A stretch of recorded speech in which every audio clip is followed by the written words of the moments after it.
You're lucky you got 2 poems in it. I'm lucky I got any in it. Yeah, you know. The book is so big, and when I look at the Oregon writers, poets, I think, well, I know a lot more people who should have been in here. And if that's true in every state, you know, it could have been a lot bigger, or several volumes or something, because there are a lot of good poems in here. And I know a lot of other good poems that could have been in it. I wanted to read a couple, I just have 1 poem in it, and I thought I would read 2 poems by other writers. Oops, I have them marked. I was looking for something to express Westernness here and what it is, and it can be so many things. This is by Craig Cotter, who lives in Los Angeles, which I think has all the possibility of being a very lonely place. However much it's also fun. Maybe I shouldn't bother you at work. Why? It's not a problem. Good to hear from you. Can I take you out to dinner? When? Tonight? What time? How about 7? 7:30? Where can I pick you up? Corner of 2nd and Vermont? There's a subway station there.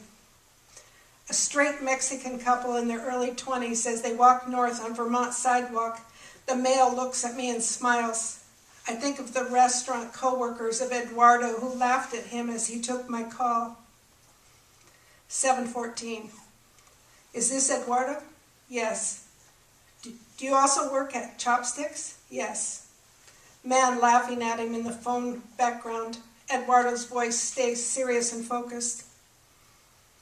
2 Latino boys around his age. One could be him. I want him to come alone. They pass and are his age with similar haircuts, but they are not Eduardo.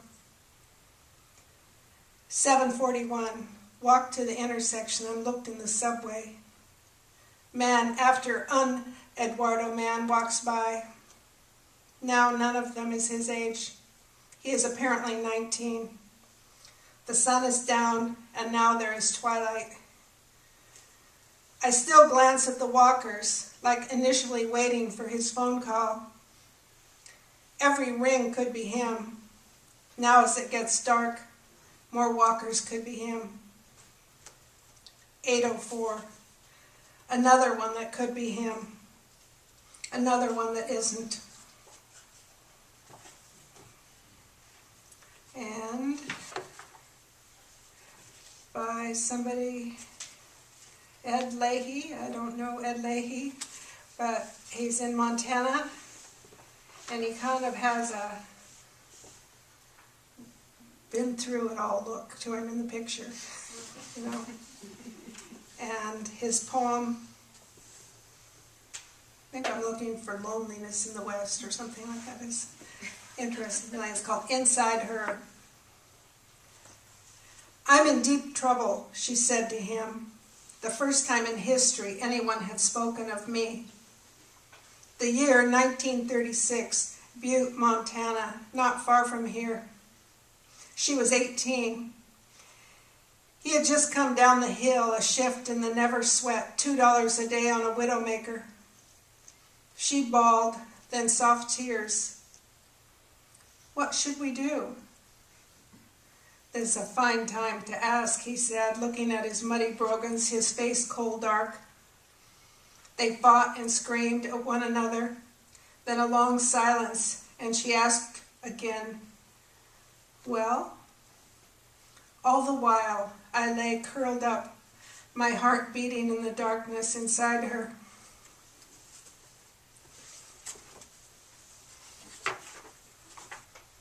Think of Butte, Montana in 1936.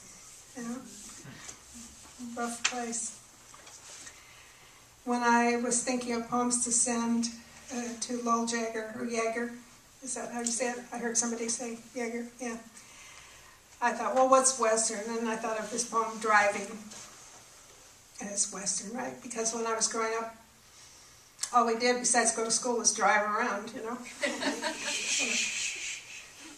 It was entertainment. And this one is Driving 100 in Coos Bay, I should say. We went in 1956 in Sarah's boyfriend's car out on the new highway south of Coos Bay toward Millington, named for a mill, and the Shingle House Slough, where years later someone's father's ashes would be scattered, his last wish. We went in Sarah's boyfriend's car, a black convertible, and she, wishing to try on speed, drove faster, pushing the speedometer to 60, 70, 80, as we screamed and laughed and held ourselves down in the seats without seatbelts. Our hair in the wind lashed us like something breaking over a waterfall, and afraid our young meat and bones would be scattered, we screamed at Sarah, slow down, Sarah." And then she did 90, laughing. "He'll kill me if he ever finds out, you guys, don't tell." And pushed the pedal down and held it as we went fast and faster, screaming and dying and laughing at Sarah, until the needle stood at 100 and Sarah relented. And we chided her then and began to breathe again at 60, 50, 40, did a U at 20, turned around at the cutoff to Coquille. "I almost died," we all said. "I'll never do that again." And our flesh settled down to go on living, as we secretly thanked her like a goddess for the terrible experience. And I'll read just one more that's in the book, of which Driving 100 is now the title poem. Oops, that's not the one I want to. Now, sorry, I guess I'm the last person here, so I can use up a minute looking in this.